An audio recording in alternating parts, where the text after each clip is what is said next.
जय हिंद दोस्तों, मैं एमजेड खान हिस्ट्री सेंटर के यूट्यूब चैनल पर आपका स्वागत करता हूं। दोस्तों, आप लोग इस समय तैयारी में लग चुके हैं, लगातार तैयारी कर रहे होंगे, पढ़ रहे होंगे और बहुत सारी संस्थाओं को भी आप लोगों ने ज्वाइन कर भी रखा होगा। जैसे एक मेरी खुद की एक संस्था है जिसका नाम है खान हिस्ट्री सेंटर। मैं अपनी बहुत तारीफ तो नहीं करूँगा, लेकिन मैं इतना ज़रूर कहूँगा कि पिछले सालों में जो पेपर हुए हैं उन पेपरों में मैंने जो अपना योगदान किया है, उस योगदान के आधार पर हमारे बहुत सारे छात्र और छात्राएं क्वालिफाई किए हैं। उनकी संख्या बहुत है, ऐसा नहीं कि संख्या नहीं है। मैंने यूट्यूब पर भी बहुत सारे वीडियो डाल भी रखे हैं, यूट्यूब पे सिलेक्शन वाले भी वीडियो मैंने डाल रखे हैं। और सबसे बड़ी ख़ास बात ये है कि जो मैं चीज़ पढ़ाता हूँ, पहली चीज़ तो सिलेबस को पूरी तरीके से पूरा कराता हूँ। वो सिलेबस जो कमीशन ने अपना सिलेबस दिया है, हम वो सिलेबस नहीं पढ़ाते हैं। अगर कमीशन के सिलेबस के अकॉर्डिंग चलेंगे तो मेरा दावा है कि 125 क्वेश्चन में आप 90 के ऊपर नहीं पहुँच पाएंगे। हम वो सिलेबस पढ़ाते हैं जो कमीशन जो एग्ज़ाम लेता है, जो 125 क्वेश्चन जैसे आते हैं, हम उन क्वेश्चनों पर ही चर्चा करते हैं। उन्हीं क्वेश्चन के आधार पर मैंने अपना खुद का एक सिलेबस बनाया है। टीजीटी पीजीटी का अपना खुद का एक सिलेबस बनाया है मैंने अपने हाथों से, जिसको पढ़ने से लगभग आप ये मान चलें कि 125 में 120 क्वेश्चन फंसने की संभावना हो जाती है। 2021 वाले जो टीजीटी का हुआ था उसमें 118 क्वेश्चन फंसे थे और इसका परिणाम ये हुआ कि अधिक से अधिक जो छात्र और छात्राएं क्वालिफाई किए हैं। अगर किसी को डाउट हो तो अपना व्हाट्सअप नंबर मुझे भेज दे, मैं उसके व्हाट्सअप नंबर पे बाकायदा पूरा फ़ोटो सहित भेज दूंगा 2016-2021 में जो हमारे स्टूडेंट्स क्वालिफाई हुए हैं। तो ऑनलाइन की बात कर रहा हूँ। ऑनलाइन में क्योंकि बहुत सारे दूर दूर के बच्चे हैं, वो तो आ तो सकते नहीं हैं कि वो आ जाएं और यहाँ पर वीडियो जो है उनको हम उनका स्वागत करते हुए दिखा सकें। जो मेरे आसपास के रहने वाले, यानी प्रयागराज के आसपास रहने वाले थे, वो मुझसे मिले भी और मैंने उनके वीडियो डाले भी हैं यूट्यूब पे। अब उठता है कि मैं पढ़ूँ क्या, मैं कैसे पढ़ूँ कि मेरा सिलेक्शन हो जाए। तो पढ़ने के लिए सबसे आसान तरीका ये है कि आप अगर मुझसे जुड़ते हैं तो मैं किस तरीके से आपको उस तरह से किस तरह से आपको प्रिपेयर करूंगा, किस तरह से आपको तैयारी कराऊंगा। ऑफलाइन ऑनलाइन दोनों मेरी क्लास है। ऑनलाइन में मेरी खुद की अपनी संस्था है, खान हिस्ट्री सेंटर में पढ़ा रहे हैं इस समय। पहले हम ऑनलाइन की बात करते हैं, फिर ऑफलाइन की बात करते हैं। ऑनलाइन में मेरी जो है क्लास जो चल रही है, मैंने कुछ स्ट्रेटजी बनाए रखी है। मैंने इस तरह स्ट्रेटजी बना रखा है कि जो सिलेबस है वो सिलेबस क्या है, सिलेबस है Indian art, technical art, western art. इन्हीं 3 को पार्ट को पढ़ना है आपको। तो मैंने क्या कर रखा है कि मैंने इंडियन आर्ट को और वेस्टर्न आर्ट को 2 भागों में अलग अलग बांट दिया है। इन एक ही ऐप पर मैंने 5 दिन क्लास जो रखा है वो वेस्टर्न आर्ट की रखा है। 5 दिन मतलब है कि Monday to Friday western art की कोई जल्दी पहली बात तो जल्दी वेस्टर्न आर्ट पे कोई लेक्चर नहीं देता। मैं पूरे लगभग 50 मिनट के 1-1 घंटे के लेक्चर हैं मेरे, और हर चीज़ को मैंने A to Z, अगर एक पार्ट लिया, अगर मैंने पढ़ाया प्रभाववाद, तो प्रभाववाद पे जितने कलाकार बनते हैं उन पहले प्रभाववाद की विशेषता क्या है, प्रभाववाद है क्या, फिर उस पर कितने क्वेश्चन बन सकते हैं वो, और कितने इसके कलाकार हैं, उन सब पे लेक्चर है। इसी तरीके से पूरे पाश्चात्य की बात कर रहा हूँ। मैंने कुछ वही वीडियो जो मैं खुद क्लास लेता हूँ, लाइव क्लास लेता हूँ, उन्हीं वीडियो को मैंने यूट्यूब पे डाल रखा है, आप देख सकते हैं। आप संतुष्ट हो जाए तभी मुझसे आप संपर्क करें। मैं आपको साफ बात जो बात कर रहा हूँ बिल्कुल स्पष्ट बात बता रहा हूँ। सिलेबस की रही बात पूरी, तो सिलेबस को मैं पूरा कवर कराता हूँ, जिसका परिणाम होता है कि उसका रिजल्ट भी अच्छा जाता है। लेकिन एक बात मैं कहूँगा, सिलेक्शन तो आपकी ही मेहनत से होगा। जब तक आप खुद मेहनत नहीं करोगे तब तक सिलेक्शन नहीं हो सकता है। हमारा काम है कि सही रास्ता दिखाना, सही चीज़ को ज्ञान देना और उसको पढ़ करके उसको एग्ज़ाम जाके देना और उसको क्वालिफाई करना। सिलेबस में क्या है, सबसे पहले हम जो शुरुआत करते हैं इंडियन आर्ट की, तो इंडियन आर्ट में मैं शुरुआत जो करता हूँ वो कला की परिभाषा से।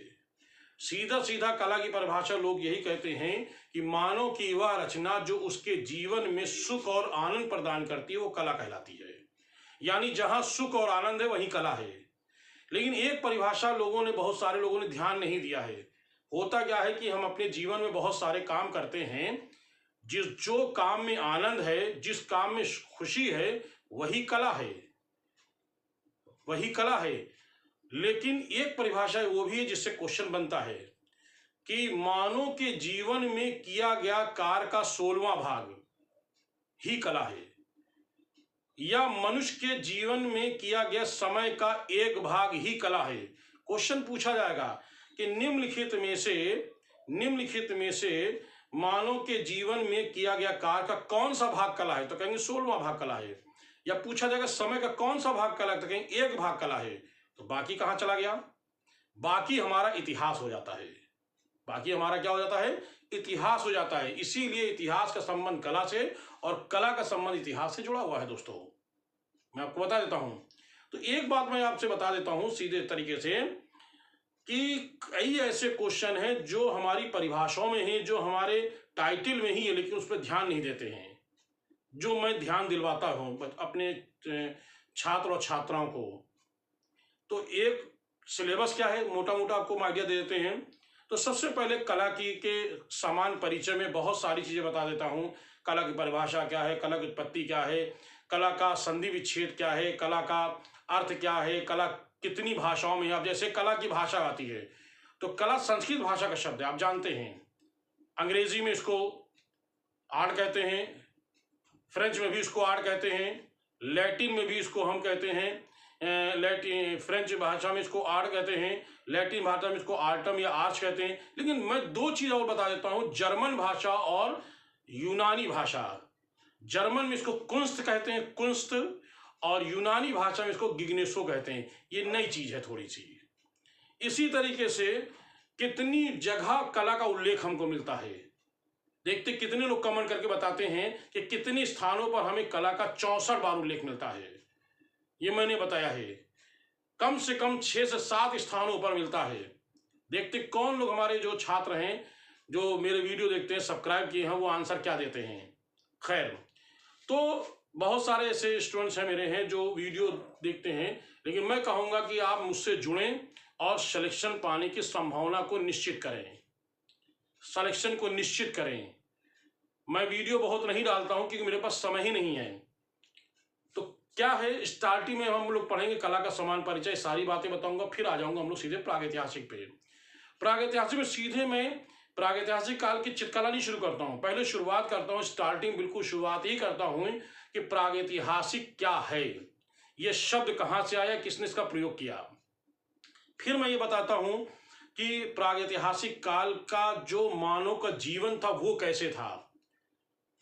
यानी स्टार्टिंग में, यानी एक लेक्चर हमारा पूरा पाषाण काल, मध्य पाषाण काल, नवपाषाण काल आने में ही एक लेक्चर उससे पहले हो जाता है, फिर 2, 3, 4 लेक्चर इसमें होते हैं, तब मैं कहीं आधुनिक यानी आधुनिक करें प्रागैतिहासिक चित्रकला पे आते हैं। तो एक लंबा लेक्चर इसमें भी है। उसके बाद सिंधु सभ्यता की कला, इसमें भी हिस्ट्री का कुछ पोर्शन बता करने के बाद भी क्वेश्चन आते हैं, फिर कला का बताते इसमें हैं। इसके बाद हम बुद्ध काल की कला, गौतम बुद्ध के जन्म से लेकर उनकी मृत्यु तक की और उनसे संबंधित जितने क्वेश्चन बनते हैं वो सारे के सारे, गांधार, मथुरा वगैरह सब।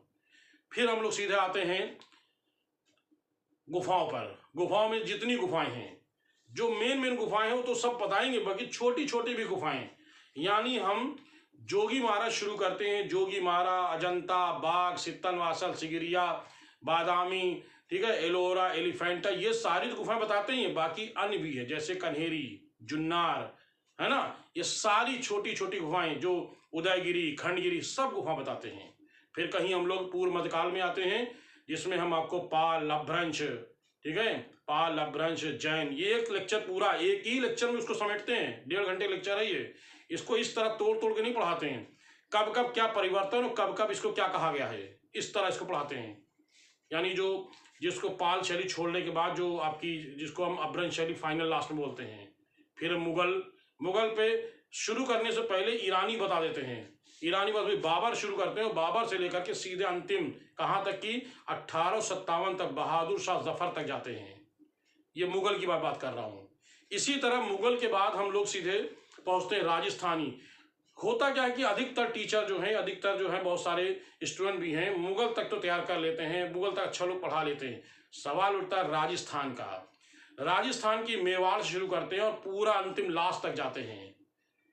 छोटे छोटे जो राजस्थानी वो भी तक शैलियाँ मैं लेक्चर देता हूँ। मैंने ऐसे बहुत सारे वीडियो यूट्यूब पे डाल रखे हैं, आप राजस्थान को देख सकते हैं। पहाड़ी की बात करते हैं, पहाड़ी की शुरुआत बसौली से करते हैं। वैसे पहाड़ी की शुरुआत पहले कैसे पहाड़ी की खोज हुई, कैसे अनंत कुमार स्वामी ने क्या क्या काम किया है, उसके बाद फिर बसौली पर आते हुए पूरी लास्ट तक बताते हैं, गढ़वाल शैली तक पूरा, यानी पूरा लास्ट तक हम लोग जाते हैं जितनी आपकी शैली है टोटल। फिर आधुनिक चित्रकार पे आते हैं। आधुनिक चित्रकार में शुरुआत करते हैं राजा रविवर्मा से, यानी भारतीय चित्रकला का पितामह कौन? राजा रविवर्मा। भारतीय चित्रकला का पिता कौन? अवनींद्रनाथ टैगोर। आधुनिक चित्रकला का पिता कौन? अवनींद्रनाथ टैगोर। नवीन जागृति का पिता कौन? अवनींद्रनाथ टैगोर। पुनर्जागरण काल का, भारतीय चित्रकला पुनर्जागरण काल का पिता कौन? ईवी हैवेल। नव आधुनिक कला का पिता कौन?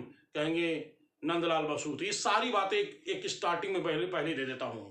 फिर उसके बाद राजा वर्मा, फिर ईवी हैवेल, अवनींद्रनाथ टैगोर, नंदलाल बसु, असित कुमार हलदार, ऐसे होते हुए इंडियन कलाकार होते हुए जब इंडियन खत्म होते तो आ जाते हैं सीधे, हम आ जाते हैं सीधे किस पे? समकालीन कलाकार पे। तो इसीलिए मैंने इंडियन पढ़ाया, लेकिन समकालीन को मैंने हर सैटरडे को समकालीन पढ़ाने का वादा कर लिया अपने छात्रों से, और बाकी दिन वेस्टर्न क्लास चल रही है। सारे वीडियो सेव हो जाते हैं, कोई परेशानी दिक्कत नहीं है, आप आराम से देख सकते। थोड़ी फीस मैंने लोगों से ज़्यादा कर रखी है। बहुत सारे स्टूडेंट मुझसे बात करते हैं, फ़ोन करते हैं, जब फीस सुन लेते हैं तो थोड़ा पीछे हट जाते हैं। लेकिन बहुत सारे लोग ऐसे जिनको सिलेक्शन लेने की वो होती है और पैसे की उनके लिए कोई बहुत मायने नहीं रखता है, वो मुझसे जुड़ करके आज क्लास ज्वाइन किए हैं। रोज़ यानी प्रतिदिन रात 9 बजे से 10 बजे तक मेरी क्लास चलती है। अभी मैं क्लास लेके ही मैंने छोड़ा हूँ। फिर मैं आपसे बताऊंगा, फिर टेक्निकल पे आते हैं। टेक्निकल में शुरुआत जो हम करते हैं, वहाँ पे सबसे पहले भारतीय जितने ग्रंथ हैं उनको बता देते हैं।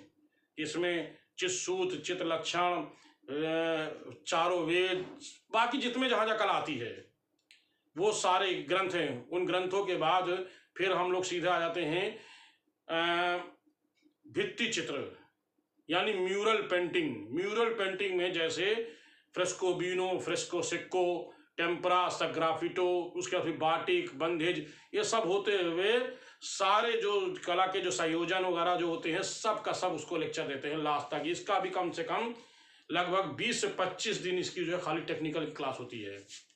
उसके बाद हम लोग पहुँचते हैं वेस्टर्न में। वेस्टर्न में लोग अमूमन लोग शुरुआत करते हैं, कहाँ से शुरुआत करते हैं?